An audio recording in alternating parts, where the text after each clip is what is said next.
好咁啊，去到第12條啦。咁啊，有啲同學就會睇hydrogen oxide fuel cell 啦，嗱都冇話一定嘅，因為如果你有上我堂，你就會知道唔係淨係得 hydrogen oxide fuel cell 一隻嘅。咁不過咧，你會見到呢個電池一嚟好熟口面啦，二嚟就佢有一個好重要提示字眼 can form water，所以基本上應該就真係你諗下 form 到水嘅組成成分咪就係 H 同 O 咯，咁所以應該係 hydrogen 同埋 oxygen 嘅 fuel cell 嚟嘅。咁啊呢個 fuel cell 就問你邊一個係 incorrect 嘅，我哋望一望先 ，OK？ 最大嘅提示係咩咧？就係佢俾咗 electron 嘅 flow 嚟嘅。咁啊呢邊係出電子，所以係做 oxidation 啦。所以咧喺右邊咧，佢應該係做一個 anode oxidation 嘅，而左邊就收電子做 cathode reduction。咁大家背個口訣㗎啦。如果上我堂嘅同學啊，呢 cathode 應該係 positive 嘅，喺 anode 應該係 negative 嘅。如果係 chemical cell 嘅情況之下，咁我哋就望下喎，你要諗清楚。咦？如果我做 anode， 如果我做 cathode 嘅話咧，入乜嘢 gas？ 我哋得 H2 同埋 O2 嘅啫嘛。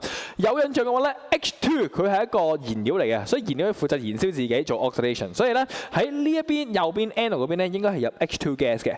咁然後咧喺左邊咧就做 cathode reduction 咧，就應該係入 O2 gas 嘅。大家有嘅印象講過佢 oxidizing agent 助燃劑，咁所以佢應該係一個嘅即係做 reduction 嗰邊啦。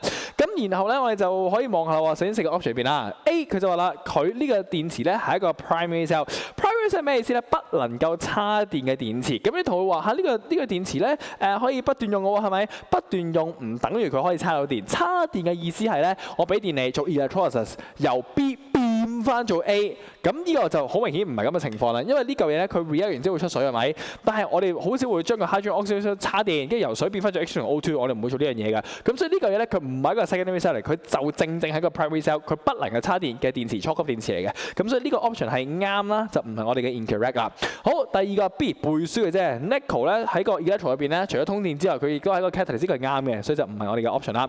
好 C 佢就話啦 X 咁我睇下 X 係咩先 ？X 係 oxygen 啦，佢就話啦 oxygen 可以咧透過 fractional distillation of liquid air 攞出嚟，呢個係啱 plain up 嘅，咁所以就唔係我哋 option 啦。全部都 D 嘅啫，有啲同學就會諗啊嚇點解啊？你都判斷為 anode 喎 oxidation 喎係喎 oxidation 啱啊甩電子係咪？甩電子唔係錯嘅，你諗清楚邊個甩電子？今次入去嗰個新鮮試出係邊個嚟嘅 H2 gas 啊嘛，所以佢應該係 H2 gas 做 reaction 嘅喎，所以 H2 gas 甩電子做 oxidation 應該係點咧？理論上係咁樣嘅，理論上係咁樣嘅，變兩個 H plus 跟住咧兩 electron 係咪？理論上係咁啦。咁而留意埋多一樣嘢，而家呢個成個 medium 咧係一個 alkaline medium 嚟㗎嘛，所以我哋 balance 好少少話咧，應該係兩個水加呢一個唔係寫錯咗黐線，兩個 hydroxide 傻仔咗添，唔好意思啊。OK， 兩個 hydroxide 加咧 H2 gas， 跟住咧就出兩個水。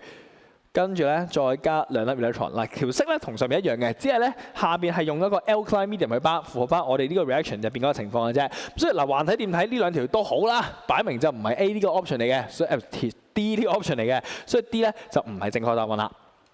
唔係 D 係唔啱嘅，所以佢係正確答案。